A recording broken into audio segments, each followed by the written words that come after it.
আসসালামু আলাইকুম প্রিয় দর্শক। দেখেন আজকে আমার তরমুজের ক্ষেতে নতুন একটা রোগ দেখা দিছে। তো সেই রোগের চিকিৎসা দেওয়ার চেষ্টা করতেছি।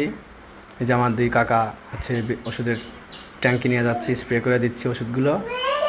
মানে হঠাৎ করে দেখতে পাচ্ছি তরমুজে একটা রোগ আসছে, মানে গাছগুলো একটা আক্রান্ত হয়েছে, পাতা দুমড়ে মুচড়ে যাওয়া। এই দেখেন, এই যে এটা একটা খারাপ লক্ষণ।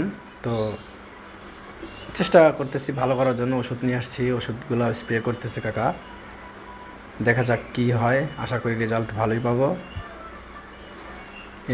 আপনারা যদি কোনো অভিজ্ঞ ভাই ভিডিওটা দেখেন তাহলে অবশ্যই আমাকে একটু সহযোগিতা করবেন যে কোন রোগের কোন ওষুধ দিতে হয়। আমি প্রথম প্রথমেই উদ্যোগটা নিছি। তো সবাই আমার জন্য দোয়া করবেন, আর আমার ভিডিওগুলো দেখবেন নিয়মিত, আর সমাধানগুলো আমাকে দেওয়ার চেষ্টা করবেন।